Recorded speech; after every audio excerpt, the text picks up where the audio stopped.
And it's a happy new year from the View from the Ninian podcast as we're back for our first podcast of 2025, celebrating 2 points from 2 games and all the good stuff that has come with it. Joining me as always to talk about all things Cardiff City, Ben Price, Tom Phillips. Ben Price, happy new year and how are you? Happy new year, mate. Not too bad. I feel nice and fresh this morning. Early record for us. Yeah, very early. 10 o'clock in the morning we're doing this. Tom Phillips, a late record for you. Happy new year.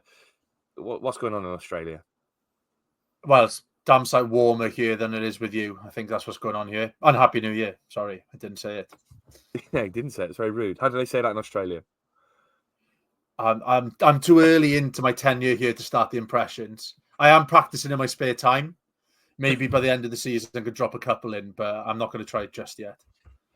Yeah, very good. Well, it's 39 degrees where Tom is. The UK is covered in snow, or was covered in snow, and it's very cold where we are. So that's the difference between the two locations we record from. 2 games to talk about and 2 points to celebrate. The first game, New Year's Day, Coventry. Ben Price, tell us about the Coventry game. What did you like about it? What didn't you like about it? I think we were the masters of our own downfall in that game. I thought overall the performance was really, really good. We just had a mad 2 minutes at the start of the second half. And then, but other than that, we didn't take our chances. And we should have won that game comfortably. And it's weird coming from that, saying that we should have, like, the frustration is we created enough, but we didn't put them away. Normally it's we're not creating anything, so we don't have a chance to put them away. So I think it was a really, really strong performance all around. Really improved again, and sort of the crowd got really up for it, which shows if the lads work hard, the crowd will come with them. Tom, let's talk about our goal. We took the lead relatively early on. I thought it was a really good goal. Good cross in. Ashford was really brave with his header, and Robertson was there to put it away. Nice to take the lead at home for once. Yeah, and to do it early doors as well. I think, like Ben said, if you play well, you bring the atmosphere with you, and you could see that happening in the game. It was a tidy goal, like nothing outstanding, but it was like decent football. People putting their heads in the right places, and a tidy little finish dinked away, and it was a great way to start the game.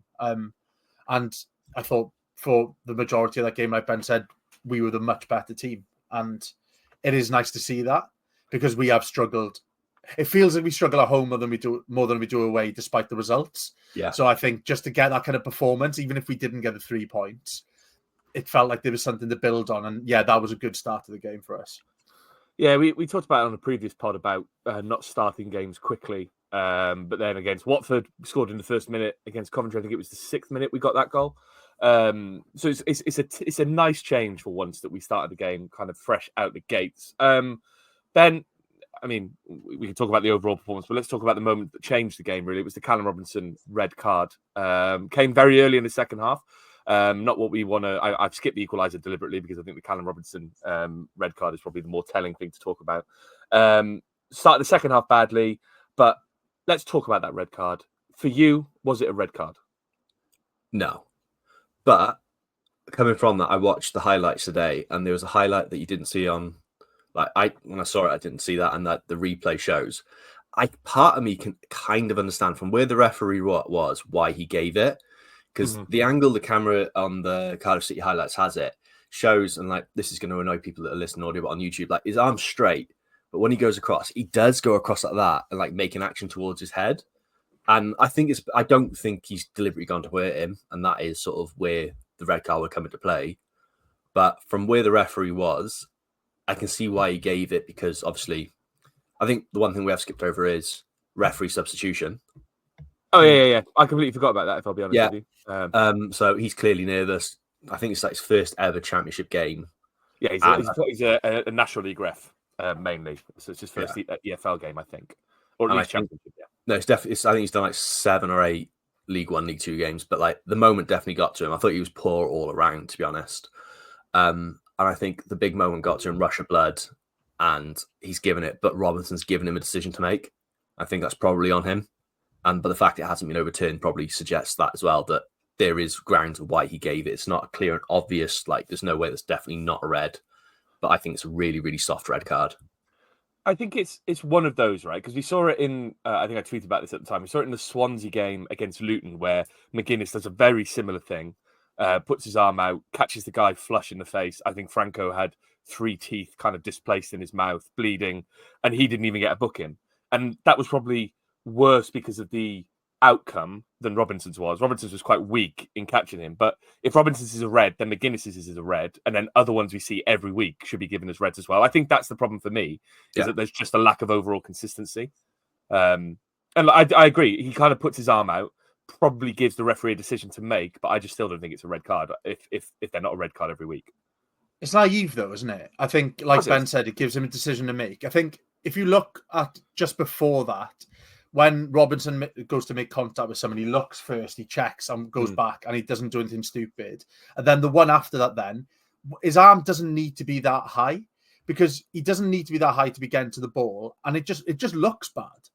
And it's just naive, and like these little kind of things with Robinson all the time. Just be smarter. I know you're not thinking about the new referee when you're in that moment, but that referee's going to be looking to put a stamp on the game. Or you could go either way. You'll either go into a shell and not give a big decision, or look to put a stamp on a game. And he didn't have control of that game, and he was all over the shop, and that was his moment to do it. And the commentary players have played into it. They've gone down. Well, he's gone down, and then the rest of the players go, "Oh, this is how we react," and then the referee's given it. But I think you could tell by like Robinson's reaction, he didn't look surprised by it, if you know what I mean. No, like he wasn't like he was going nuts. I think he knew that he'd just done something a little bit after, even if there wasn't any malice. And I think the difference between that and the McGuinness one, the McGuinness one is almost like a challenge. It's full-blooded. It almost looks like there is an attempt. With that one, it's just a floating arm, needless. Really. And it's such an unnatural position that, I don't know, yeah, that's why it's given. And yeah, it's not a red card, but I'm not bemoaning it, because I'm more annoyed at Robinson than I am the referee, to be honest. I think what he's trying to do is he's overestimated how big that lad is, I think, isn't he? Yeah, he's by quite a bit. To try and shield him off, and he's thought he's actually going up against the big show. So that's sort of where he's gone wrong there. But it's just silly.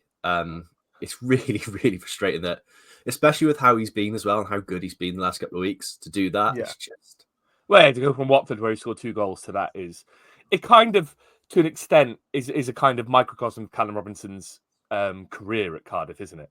You know, when we think he's on a run, when we think he's about to really turn it around and be a crucial player for us, something happens that keeps him out, whether it's an injury, whether it's something that we don't necessarily know about. Like, he got sent off against Swansea, got sent off against Coventry, and it keeps him out for 3 games. That said, with his ankle problems, it might not be the worst thing in the world, because it does give him a bit of an enforced break. It will get him back for the Jacks game, where he'll have to prove himself once again that he owes us something. Let's talk about the Coventry equaliser, Tom.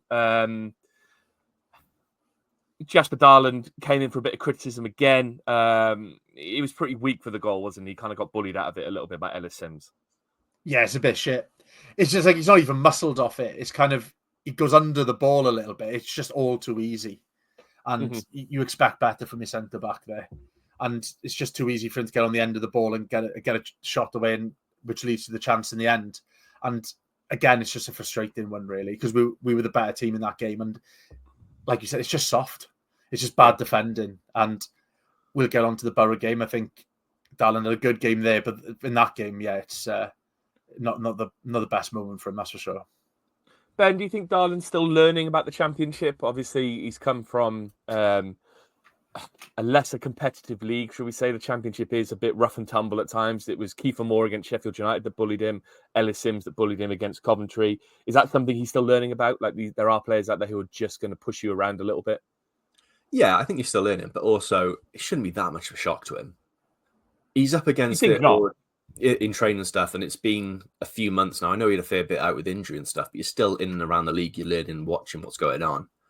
I think he just switches off at times. I think that's the problem. He switches off at that half second, and at this level, whereas probably in the league he played in before with, it was Circle Bruges, wasn't it? It was, yeah.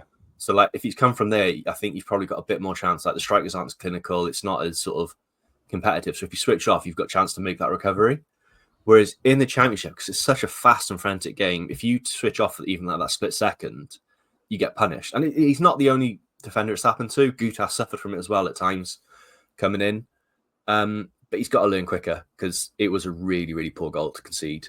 And it's not the first time it's happened with him as well. I think that's where his frustration comes from, is when he was subbed, he threw the jacket on the ground. I don't think it's like he's not being disrespectful to the manager or the fans or the shirt. He's annoyed at himself, isn't he? He's pissed off at himself, yeah, and you can see that. Yeah. And you're allowed to be pissed off with yourself, right? As a player, as a fan, you kind of want to see players being annoyed at their own mistakes, because I think there's so many times where players make a mistake and they kind of shrug their shoulders and try and get on with the game, which is fine. You probably do want to just carry on as normal, but at the same time, you want to see a bit of anger at themselves, and I don't mind it really. We've moaned, haven't we? Sorry, like we've moaned about them not caring, and like stuff like that. We don't mind. And I think the last like block of 3 games, that's crept back in. Now we can see there's that kind of intensity. They do care. There's no coincidence that we're starting games better now as well. Yeah. So little things like that, I'm all for it. Ben, you tweeted that even with 10 men, the referee's decision withstanding, we could have won that game. We had chances to kind of press home our advantage. Do you still stand by that? People were in their replies going at you. I didn't like to see it, but they were angry at you, Ben. I'd say it's only Benny. I can take him. Like a powerful torch, he's in trouble with that here. I love you, really, Benny. But I think it's the referee's decisions didn't help us, but we were the goal we conceded is our own fault, really. And then I reckon there's 4 chances we should have scored with. Tanner should have had two decent chances. There was one in the half, and Mate's probably a bit more difficult, but you'd expect him to score if he's on a bit of form. Or the Mate of 3 years ago, I think he buries that. So the Reading Mate scores that. The Cardiff Mate doesn't score that. Yeah, I think that's a perfect way to sum it up. And that's where that comes from. I just really frustrated with it. Is just for the first time in a long time, I came away from there thinking we created a lot there. There's a lot we should have done, and we just didn't have the chance. Like previous weeks we've talked about, where we haven't created a lot, but to be fair, when they've created chances, they've kind of been clinical because they've put them away, and it got a bit much. And I think it's not the first time Tanner's wasted a couple of decent 1-on-1s. It's been a few games now where he's come on, made an impact, and I've got no problem with it. He's getting there, they'll come. But when you're in the position we're in, I feel like we need to score those. I think if we're higher up in the league, we're pushing for playoffs. It's one of those where I think he's scoring. I think the position that we're in, pressure at the crowd and stuff, it just got a bit too much for him and got on top of him. And it's just one of those. Well, he had one against Watford as well, didn't he, where he was through on goal, and instead of trying to be a bit more cute with it, he just smashed it as hard as he could, which, again, don't necessarily mind. They might go in 2-3 times out of 10, but he could have done more with it. But he's still young. He's learning, is Ollie Tanner. Let's move on to Middlesbrough. A long journey on Saturday for 400 or so Cardiff fans who are stupid enough to travel all the way to Middlesbrough on a cold January Saturday. I think I'm about to sneeze, so if I do sneeze, that's what it's coming. It's right on the edge. This is elite podcasting. This I'm just giving you all a warning. Nominated podcasting from View from Ninian once again. Yeah, exactly that. Tom, did you go into this game with much hope? Middlesbrough are a funny team this season. They're kind of knocking on the door of the playoffs. They are 5th in the league, but their fans don't seem to be too happy. Bit inconsistent, but you'd still expect Middlesbrough to beat us at home, wouldn't you? Yeah, I went in with hope, though. I think I wouldn't have gone in with hope 3 weeks ago. But it's one of those games where I would have taken a point for sure, but I kind of fancied us to give them a bit of trouble. Like, they threw away a 3-goal lead. They've managed to draw against Plymouth this season as well. And to be honest with you, they've become a team of bottlers, really, Boro, haven't they? They've been in and around the playoffs, but they kind of throw it away. Like losing a bit Coventry like West Brom at the moment. I hadn't looked at their form, but out of their last 5 games, they've drawn 4 of them now, including us. Yeah. And they scraped the win they had against Hull as well. That was like a last-ditch win. Minute. And like you said, their fans are a little bit, there's a bit of discontent around the Riverside as well. So it was one of those ones where if we got in their faces, we could cause them a few problems. Our record against Boro recently has been atrocious. Pretty good. So it definitely wasn't like an expectation, but I didn't go into it with zero hope, where before the Watford game, I did. So it was nice to have I think we've earned a little bit of optimism over the last couple of games. Ben, it was a decent enough start. I thought in the first sort of 10 minutes, we kind of held our own. We looked quite dangerous. I thought Tanner was quite good going forward. We created some kind of half chances, which, again, it's what we want, right? We want to start games quite well and build something from there. Yeah, I think where we've done before is just shot ourselves in the foot by just not doing anything for 35, 40 minutes and giving ourselves a mountain to climb coming back into it. Players need to start with intensity, and it's clearly showing that it's definitely something being worked on. by reason the team that starting these games like this needs to be improved, and it's working. I think Boro, they're a good side. Like you look at in November, 3 goals against Boro, 3 goals against Hull, 6 goals against Oxford, 5 against Luton, 4 against QPR. Like they know how to score goals. So the fact we kept them quiet for a bit and sort of created stuff shows that was a really strong start for the first 10. Their goal came on 12 minutes, Tom. The man who drinks coffee and has a laugh scores it. Did you think at that point, look at that, Ben, that was a proper head in hands moment from you.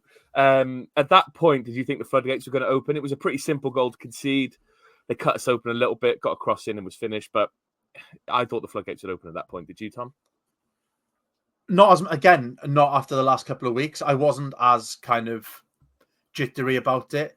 And to be fair, it's a simple goal, but like Ben Doak has got no business being in the Championship. He's ridiculous, isn't he? Like that, you can see how it happens, right? Because you're not sure whether he's going to go left, whether he's going to go right. He goes right, and the turn of pace, like it's hard to live with that. So I don't begrudge the defense at all with that, and it's a fantastic finish.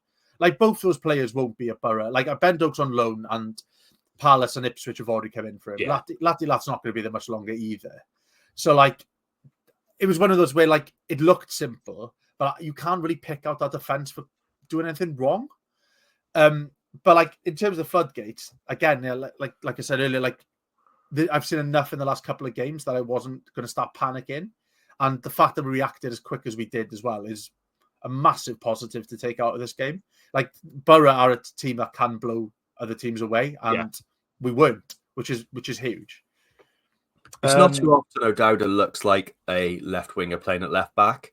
He normally looks really comfortable there, but that lad from Liverpool, Doak, fucking hell. My mate's a Liverpool fan. He was saying he's a good player. You need to watch out for him. And I reckon O'Dowda's still having nightmares about him now because he's not going to have a harder afternoon in the league, is he? That he just murdered him for most of the game. And yeah, he's a fantastic player. My only gripe with the goal is I think possibly we should get like one of the defenders needs to be a bit closer to Latte Laugh. I think he it's kind just of splits them though, doesn't he? Which is it's clever. Yeah. But I step in. I think it probably stops it out a bit, and it's just one of those. But it's hindsight's easy to say that. It's not like it's a glare, like Tom said. It's not a glaring error like we've had sort of like with the Coventry game or something. No, it's more just a really good finish and a great run. Talk about Doak. I think he's one of those players that I've heard so much about, but I haven't really seen Middlesbrough play this season. And I think you kind of, when you hear about a player like Doak, you go, oh yeah, he's obviously good, but is he that good? But that performance yesterday, you think, oh, actually, he should be playing. You could put him in that Liverpool team and he probably would do okay. You know, he's one of those young players who's probably got the ability now to make an impact at Premier League level. But I think if Middlesbrough can keep hold of him for the rest of the season, then they'll probably get the playoffs. If they lose him in January for whatever reason, they're really going to struggle to replace a player like him because he just makes everything good happen for you as a football club. And he's only 19. Didn't realize he was only 19. Let's talk about our goal, Ben. What we've seen in recent weeks is a Cardiff City side who react quite quickly to things. Against Watford, it was very quick. In this game, it was less than 10 minutes later. We got our equaliser. Did you expect Callum Chambers to be scoring such a good goal?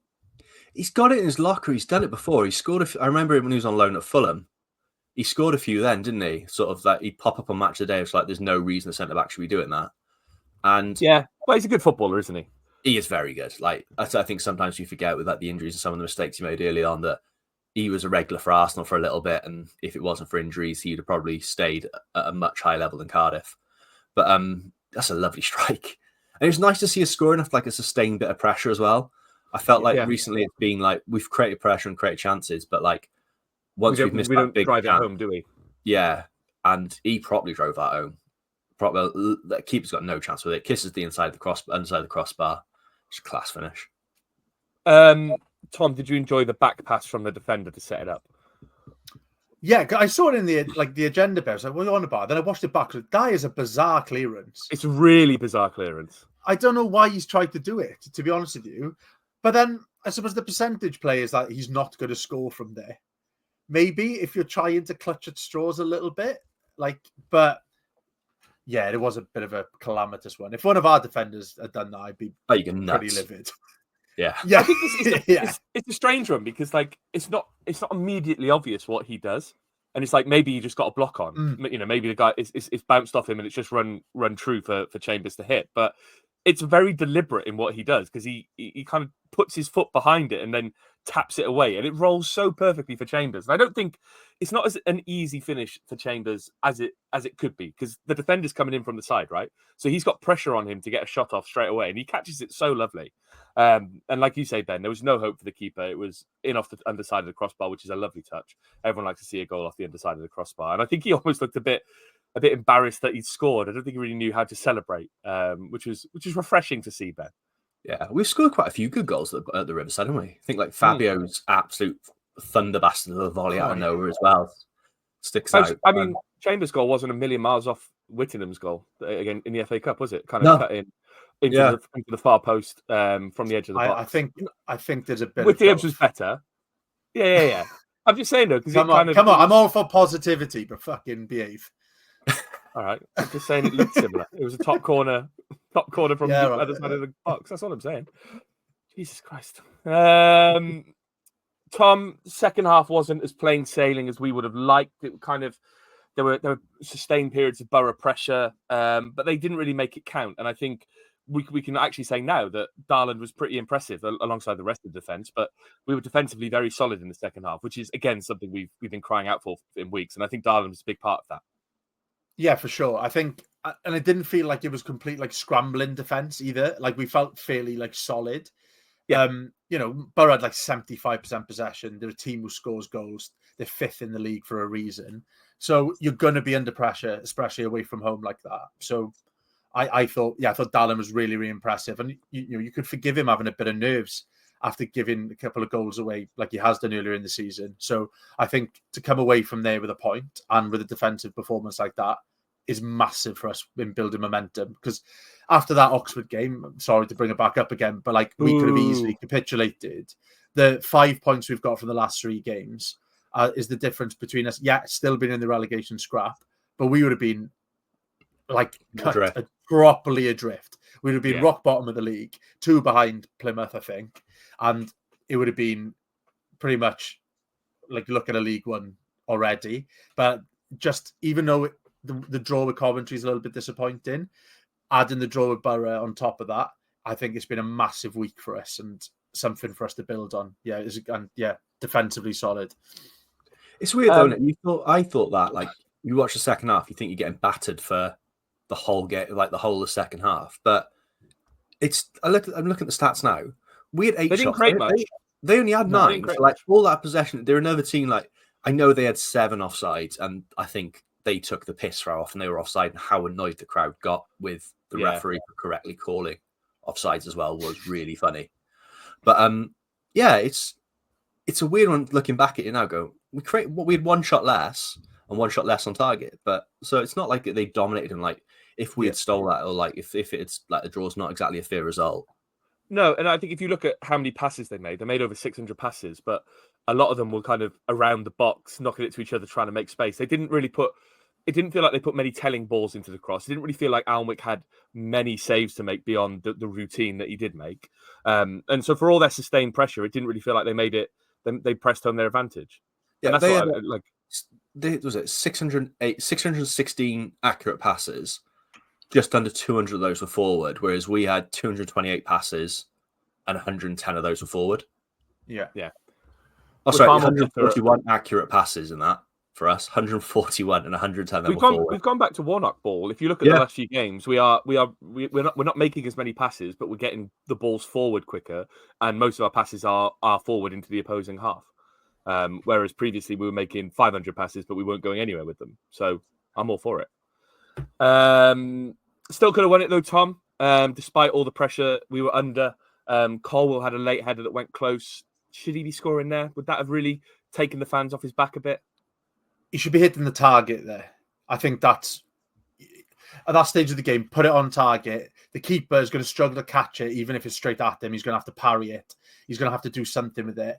Mm-hmm. He's got a bit of time as well. It's not like he was under that much pressure. I see what he's doing. He should have glanced into that bottom corner, but just at that stage of the game, just hit the target and hope something happens.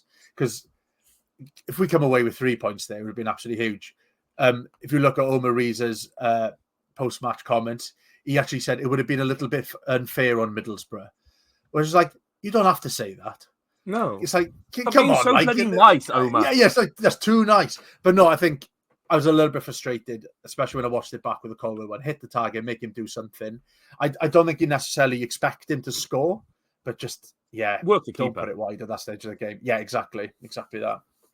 But Ben, when all is said and done, at the end of the day, and all that kind of stuff, it's a good point in a difficult place, isn't it? Middlesbrough's very difficult in so many ways, but also you'd have taken a point before the game, as Tom said earlier. Yeah, away from home against a team like that in the playoffs, when the position we're in, it's a lovely point, isn't it?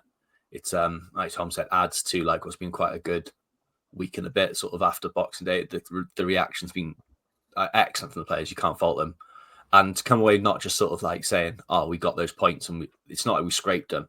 I think in both of those games, we could be looking back and going, oh, "We could have won that." I think Colwell should have scored. I think there's no excuse for him not to. To be honest, I think it's really poor that he didn't. I think he knows that as well. Whoa. He's a good player. Here on the view from the Ninian. He's a really good player. We all know what he's capable of. He's got the quality. He's not shown at the moment.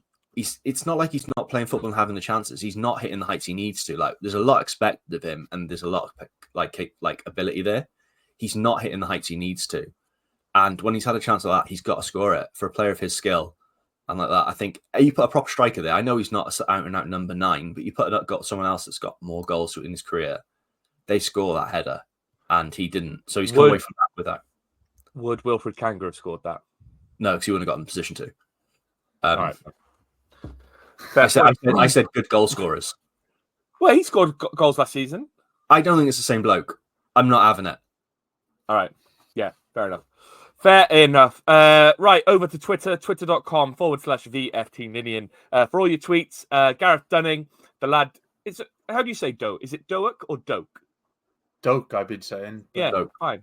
I just had a bit, basically, because my pronunciations over the last few weeks have been terrible. I just wanted to make sure. The lad Doak was like shit off a stick, but could play. Who's the quickest we have had in recent memory? I will kick it off with a few. Andy Campbell and Josh Lowe. Nathaniel Mendes-Lang was no slouch either. Exactly what we need right now. And then Andy Campbell replied with Danny Gabbs. We had Kevin Bartlett, Cody Drammer, Wayne Routledge, and also the flying postman, John Williams, who was, at the time, the official quickest player in the Football League, because they used to run a 100-metre race. I think it was at the LDV Vans Trophy final, and John Williams won that. Might have been when he was at Swansea, though. Boo. Ben, who's the quickest player you can remember? Drama was quick, wasn't he? Chris Burke, I thought was always Chris quick. Burke was quick, actually. Oh, that was going to be mine, yeah. Yeah. McCormack wasn't quick, but he moved his arms to make it look like he was quick. Yeah. Kev McNaughton was very quick when he got the inevitable head injury and hit the ground. That was always quite quick to happen. Yeah, I'll go Chris Burke is probably the fastest. I think he's definitely the fastest we've had at the Cardiff City Stadium. Yeah. Tom? Yeah, I was going to say Burke, and Routledge is a good shout. Like before he moved to Swansea and stuff, he was rapid. He was exciting as well for us. Like I was gutted when we didn't keep hold of him after his loan spell, because he was absolutely rapid. Yeah, I think Gavidon was very quick as well in those early days when he was with us. He was the kind of, me and my dad used to say at the time, he was the kind of player who gave strikers a yard or two ahead of him because he knew he'd get back and get in front of them. So I'll put Danny Gavidon in there just as a throwback.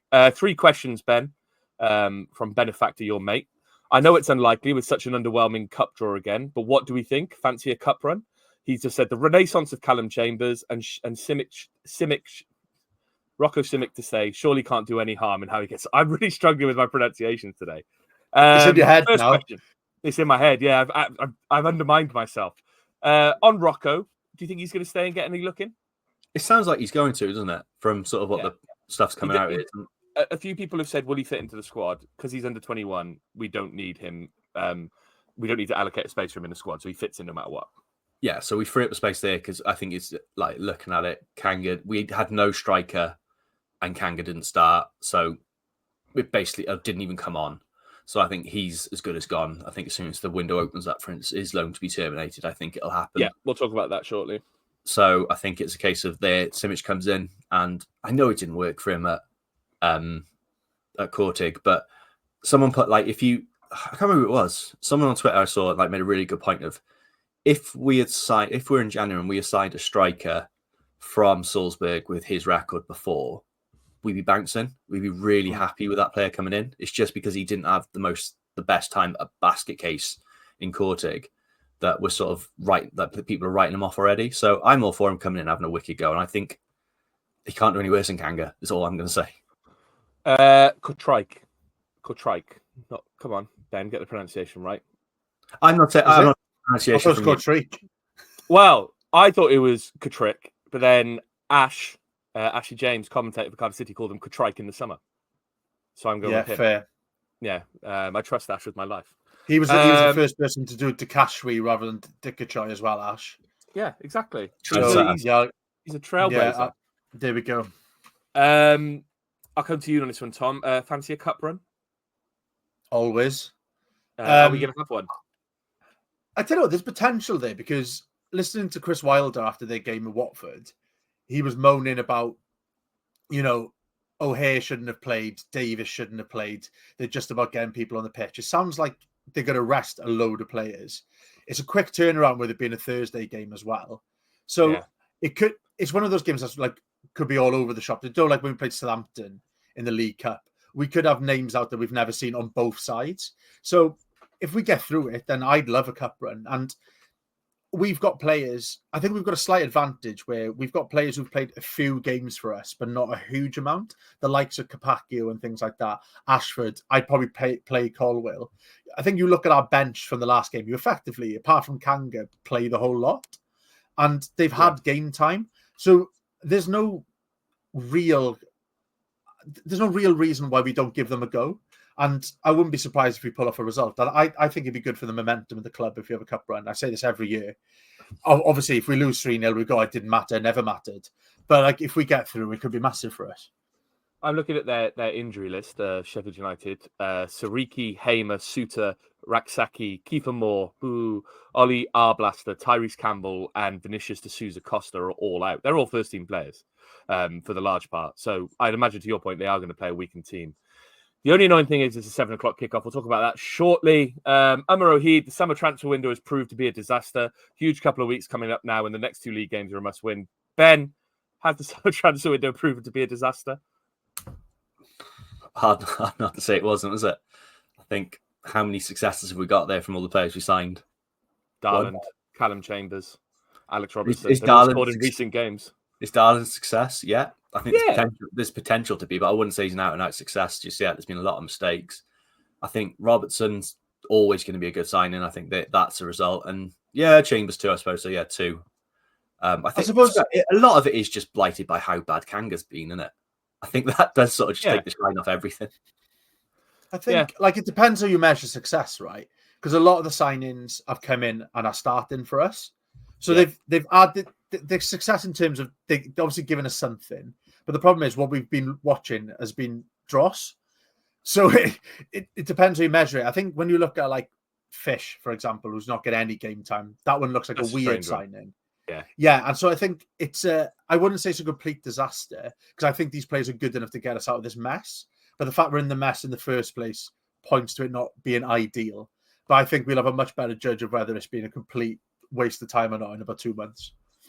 It's interesting how Ghazi's out of the squad completely at the moment, isn't it? I forgot about him. Yeah. I feel like that's quite telling that I know he's only on a year deal, but is that another bloke that's going to be shipped off in January? Because he's just not got going. It's not worked, has it? No, so I think it's one of those. It was a nice idea at the time, but he just doesn't look like he's bothered, really, does he? With the best will in the world. There was the Oxford game, right, where he's through on goal against the keeper and he jumps out of the way.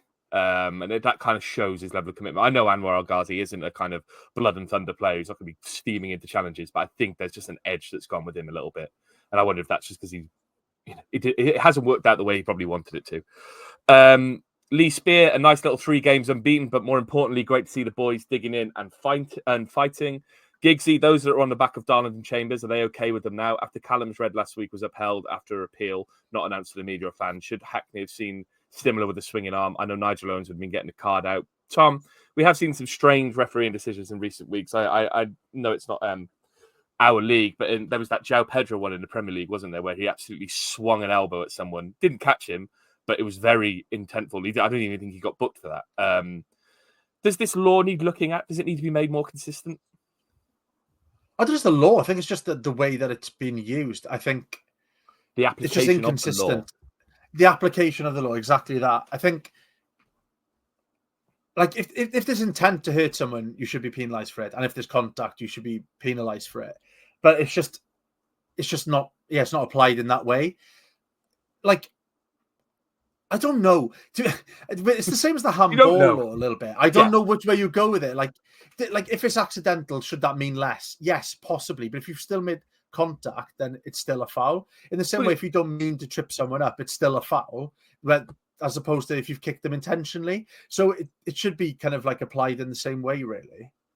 I always think with the handball law, it should be if you gain an advantage from the handball, whether it's accidental or not, it should probably be given as handball, right? Like I always come back to, was it David Trezeguet in like Euro 2000? The ball keeper boots the ball away and he's running down to kind of press the keeper. It hits his hand, which is by his side, but it runs into his path and he scores from it. Like I know it's not an intentional handball, but he's gained an advantage from the handball in that situation. So, like, good to have a modern reference as well, actually. Yeah. Well, there was the Joe Linton one this weekend, but I can't remember if that led to anything. But there the we one go. that the fans were up in arms about. But that's the one I could think of always that kind of dictates my handball. Oh, Jesus Christ, man. Look, I'm just showing the breadth of knowledge we have in this podcast. I've been talking about John Williams, the flying postman. That was 30 years ago. That's true. That's true. Yeah. Dan Lowe, Kaka has photos of Chambers on his bedroom wall. John T.M. Williams, Ben, this one's for you. Should we bring Ryan Wintle back? No.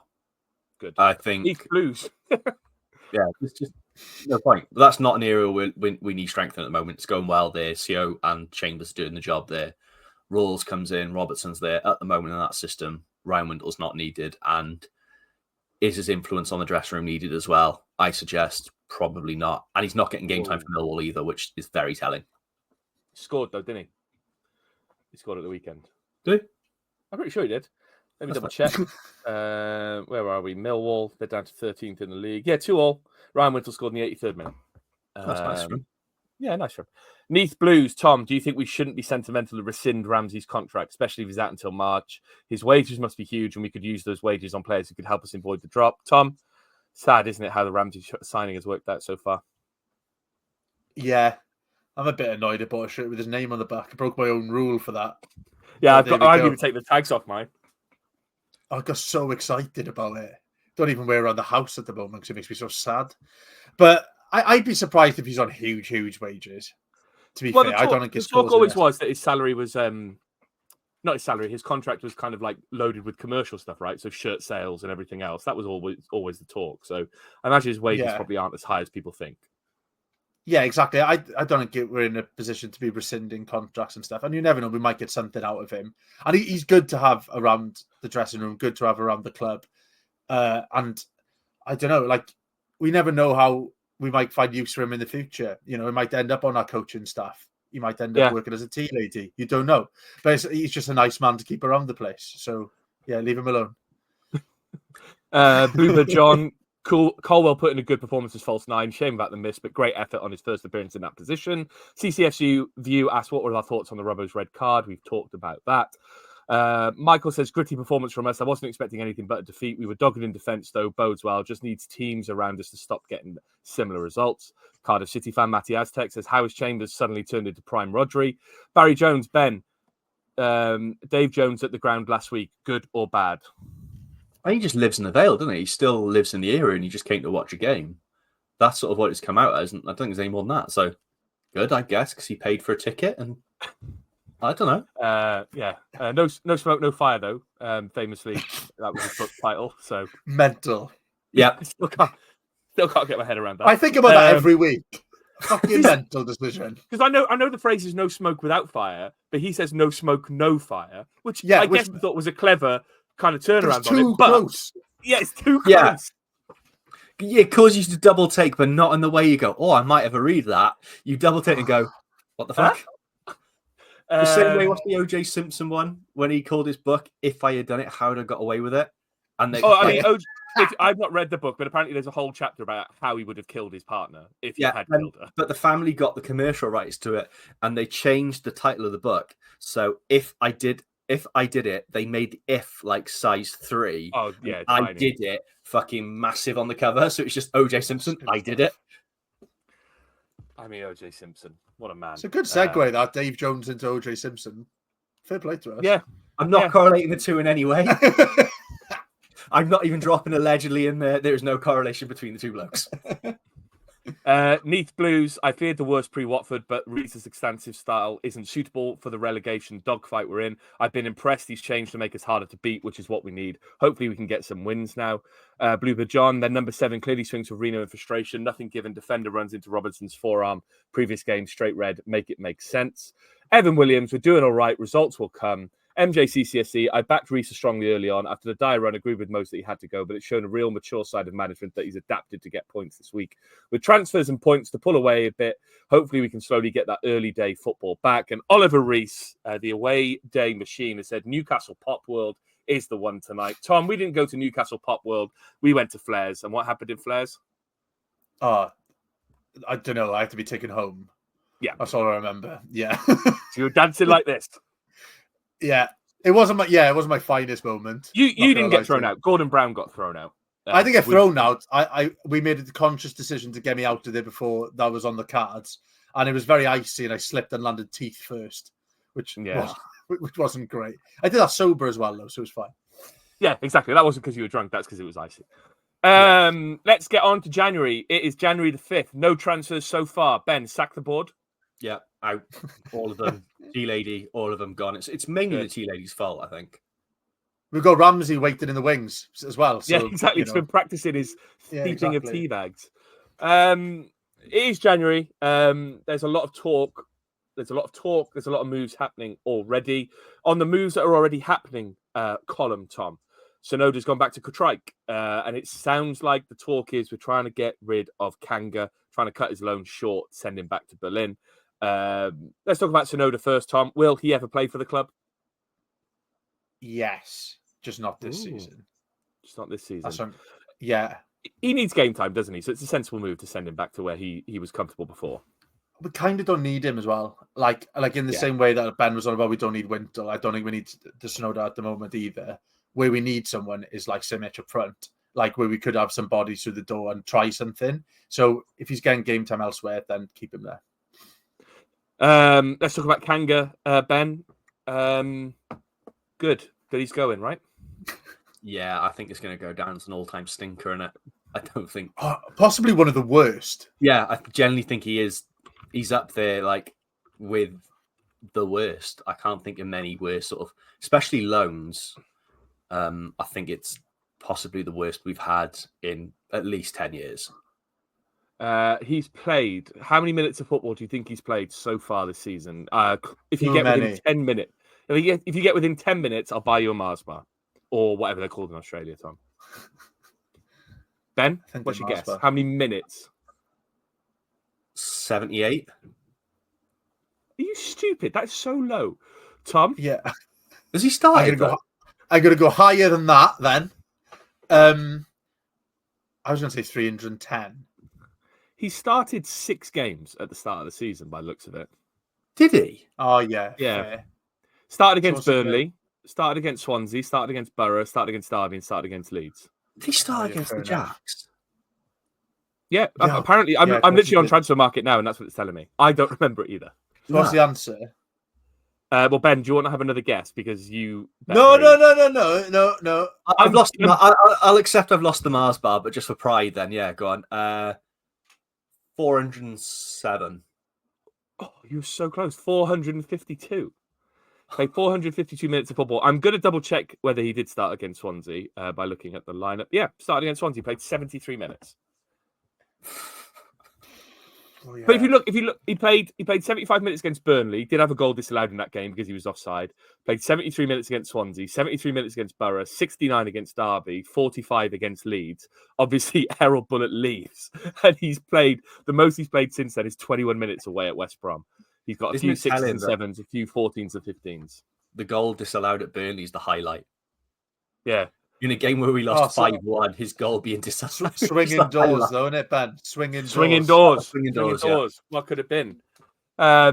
It's been an absolute stinker. And if you believe the money that apparently he's on, which is quite a high wage for a man on loan, I mean, Tom, it just stinks of a desperation signing in the summer, doesn't it? We need a striker. Who can we get? We'll get him. That's not what we were saying, though, is it? Of course it's not. Of course it's not. But we're retrospectively changing our opinions as we do on this podcast. I was quite excited by him by looking at his stats and looking at his video. I still think he'll come good. No, I don't.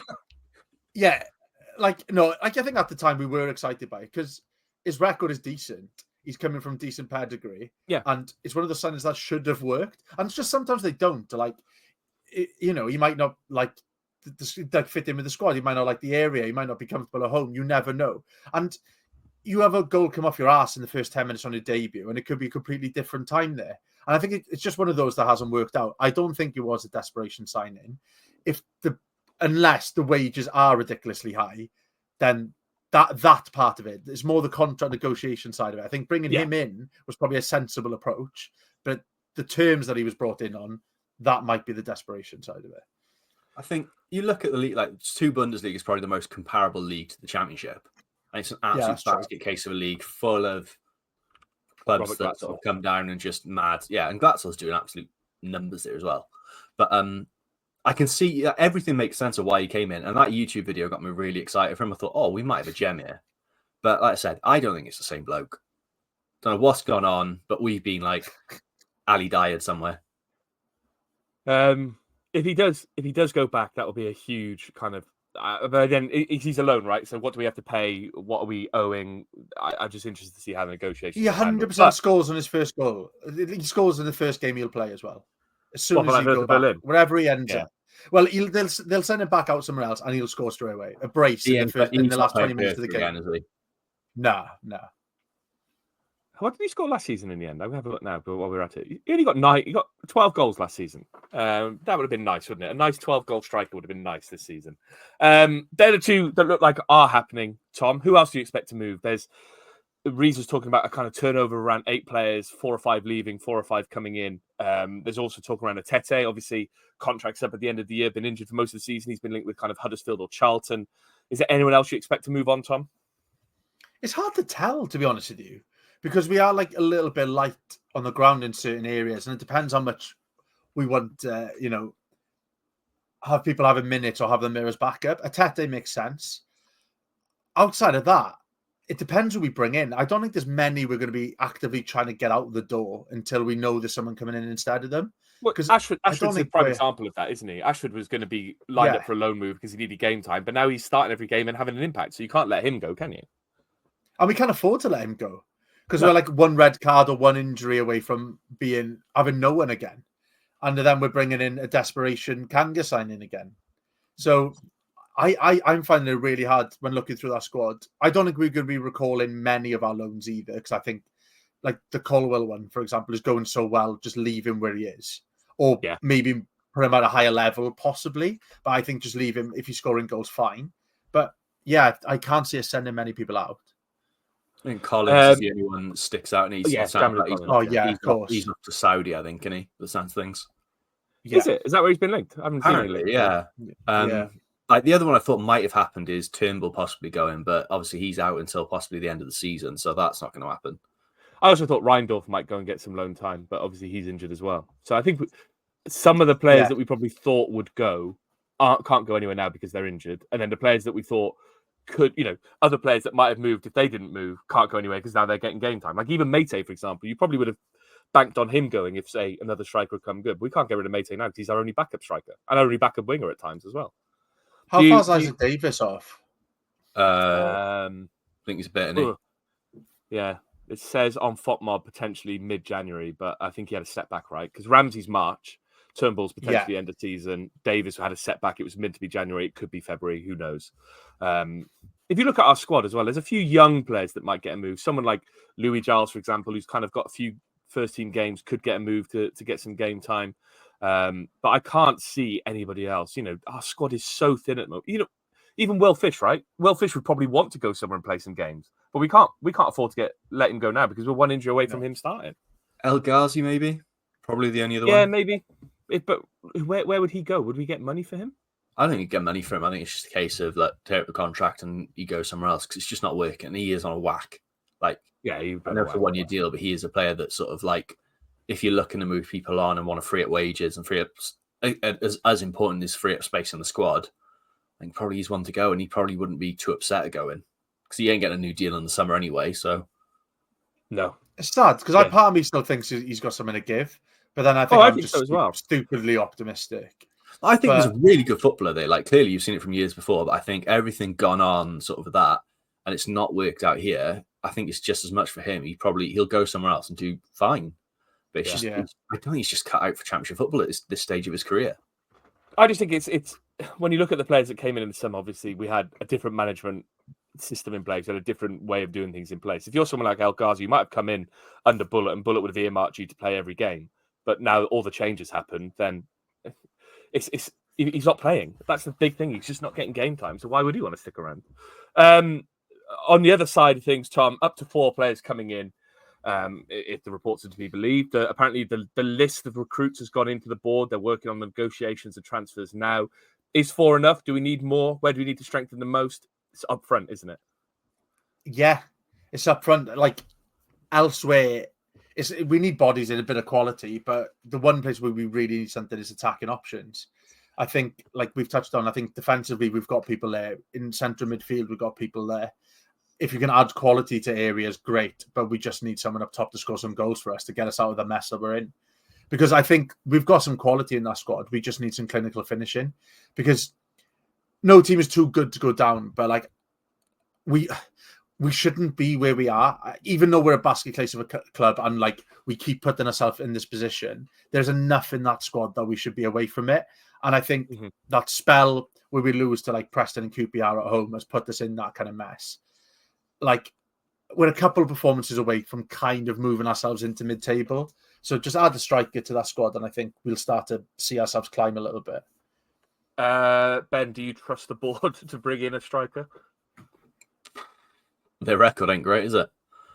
I think other than Kiefer Moore, the whole time Tan's been here, we've not signed a quality striker.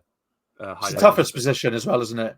Yeah, it's and everyone's it's not entirely on. Yeah, everyone's after that gem you sign for £1 and it's going to score 30 goals. Everyone's after that, and it's a competitive market. But there's definitely an issue with our scouting because Robinson probably the most successful definitely the most successful since Kiefer came in. Oh, Kiefer, yeah, sorry, since Kiefer. And then outside of that, it's Fraser Campbell. And that was like a short period, spell, 18 months. Yeah. So it's not pretty sort of our striker record, is it? So Cabba, I suppose you can look at. Yeah. Like it's not like haven't had anyone who's been completely outstanding apart from probably Kiefer. We've had enough. All we need is enough. We need a Cabba again. We don't need to be finding someone like, I don't know, Smodix when he went on a mad one with like Blackburn and things like that. We need someone to get like 8 goals between now and the end of the season to help us get out of that mess. Like that's all we kind of need. Again, it goes back to in the past we've shared the goals around the squad, and I don't think enough other players have chipped in with goals. I think normally now you'd expect a few more to be on 4 or 5, and I think it's Robinson, and then everyone else is on 2 or 3, and not enough of them. It comes back to it was the promotion season, was it 2017-18? You had Zahor on 9 or 10, Patterson 9 or 10, Hoylett 9 or 10. I can never remember the exact numbers. Then you had Rolls 5 or 6, Morrison from the back 5 or 6, Bamba 4 or 5, and then a couple from the midfield as well. But you're right, that doesn't happen anymore. You know, Robinson's on 8, but then everybody else is on 1 or 2 goals, and all of a sudden our defenders aren't scoring goals. We don't have that kind of attacking midfielder who's scoring goals. It's kind of dried up everywhere else. That is just dawned on me. Like, when was the last time we had a centre back score? Like, you can't really count Chambers this weekend because he was playing in midfield, but we haven't had the goals from corners that we had the years before that kept us up. I think that's a huge loss, and it's surprising that's happening, to be honest, because it's not like the centre backs have got smaller. Like Gutas is still the same height, and he picked up 4 or 5 last year. We're just not as dangerous from corners this year. Our top scorers are Robertson on 8, then Alex Robertson on 3, El Ghazi 2, Ollie Tanner on 2, and then you've got 5 players on 1. O'Dowda, Chambers, well, more than that. Ashford, Turnbull, Perry NG, Colwell, and Mate. None of our centre halves have scored this year. It's weird. Which is very rare. I wonder though, are we having less corners? That was a bit like that. Are we having less corners though? Like, are we having less set pieces? Because we're not as good as we have been in previous seasons. Even when we've been struggling, we're not getting forward as much. I think last season we outperformed on the number of set pieces we had for the number of goals we scored. We overshot. So maybe this season is the balancing out of that, because last season we overshot it. This year we're undershooting it. But you're right. I don't know if we're having less corners, but we just don't seem to be as dangerous from set pieces this year. No, when was last season? Perry NG was at Bristol, QPR. Those are the goals I can remember him scoring headers from. It was against Millwall at home. Gutas scored against QPR away. Gutas scored from a corner to take us 1-0 up. Those stand out in my memory. This year, corners are they seem completely pointless because we don't get anywhere near the goal from them. It's depressing, really, because we used to be so good at it. Weird. I had the drop-offs come so much. Well, any idea? Any players coming in, boys? I think we need fullback. I think that's a big, like left back, especially. Sure. I think, especially if you're losing, say, someone like El Ghazi goes, that frees up O'Dowda, who I think, as good as he is at left back, O'Dowda would, for us playing left wing, is huge and creates so much more. So if we can get a left back in that starts and plays well and like can come into the squad and perform, so the pressure's taken off O'Dowda there, that's a huge benefit to us. That's like 2 new signings then in one, really. Do you not think we need 2 potential fullbacks? I think we need a right back cover as well, but I think left back's more of a press. But if Jamilu Collins goes as well, then that just leaves Bagan as already recognised left back, and he's been playing more as a centre half this year. So do you need to then bring in 2 potential fullbacks to cover, or do you then promote someone like Capaccio into the squad full time who can play there? I know he's more right-footed, but I think just by how like reluctant we've been to sign a left back the last 3 years, I think just stick with 1 for now, and I'll take that. But yeah, you probably are right. If we could get 2 in, it wouldn't hurt at all. But I think just one left back, 1 right back, and a striker. They're the 3 key positions for me. Tom, what are your key positions? Just up top, you asked me this already. I have to do it again, because I've changed my mind. Well, Ben just gave some different stuff. All right, I don't know. I wasn't listening. That's I wasn't listening. I was looking at. You've already asked me, and I said up top, didn't I? Yeah, but I said, was there anything else? And Ben gave us some nice. Sorry, I'll give a polite answer. No, I think that covers it. Thank you, Ben. All right, there we go. So Aggie, unnecessary. I was looking at Sheffield United's fixtures. I apologise. Well, talking about Sheffield United, it's a Thursday night cup game. 7 o'clock on a Thursday. They really know how to shaft the fans with this one, don't they? 7 o'clock. It's not even like it's 8 o'clock, which gives you a bit more time to get up there. Thursday night cup game, Tom, against championship opposition. Does that fill you with joy? No. It's one of those ones where it doesn't fill us with joy. It won't fill them with joy. The fact on a Thursday, the time that it's on, there's nothing redeeming about this fixture whatsoever. I suppose. Actually, no, I can't find anything. I was going to try and find some sort of positive note, but it's a joke, really. Like, it's not even like it's a glamour tie and they've moved it so it could be on TV or anything like that. I think it is on TV, right? They've moved it to be on BBC Wales. Oh, so it's our own media that's kind of fucked us up a bit then, isn't it? Because we're allowed to put one Welsh team on, or whatever it is. But I don't know, like, I love the FA Cup, and it stuff like this does really kind of leave a sour taste in your mouth, doesn't it? Well, it's not even like we can get a replay from it anymore. Like, it's completely devalued as a competition. Then, obviously, we've talked about the team. Will you bring some of the kids in? Do people like Will Fish get a game? Do you see people like Capaccio getting a game? Is Mate getting a start? What are you doing? What am I doing? Probably watching it in the background. But I think like Tom said earlier, like everyone on the bench apart from Kanga probably does get a start in this game. I think it'd be a good chance for Rawls to build up some match fitness and also add a bit of seniority to that team. But yeah, players like Capaccio, Will Fish, I think really should get a game there to see what he's actually capable of, because League Cup games is the only sort of run out he's had. He's not got a sniff in the league yet, so he's desperate for game time. And players like Mate and stuff come in and shuffle it through with a few others then that are sort of in the starting 11. I don't think you go flat out kids and sort of just dismiss it, because I think if it's a batter in, it could be as much of a confidence knock for all those other players that we're going to need throughout the season. So, yeah, sort of mix up a bit of fringe players, but also keep some of the players that started in the last few games in as well. And go from there.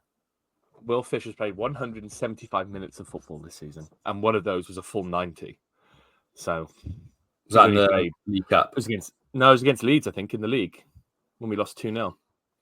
According to Fotmob, The we played season full feels 90. so long, and it's just over halfway through. It's so weird. Yeah. So much has happened.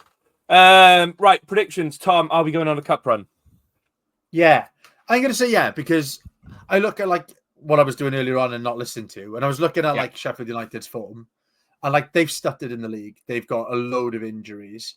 I can see Chris Wilder just going full. I don't give a flying fuck about this. I'm putting no one out, and I think we'd benefit from winning this competition more than they would, because they're third position, level on points with the people above them. Their eyes are on the league. I know we want to stay in the championship, but momentum is bigger for us than anything else. So, and like I touched on earlier, we've got players who've had a little bit of game time who can come in, so they're not completely cold.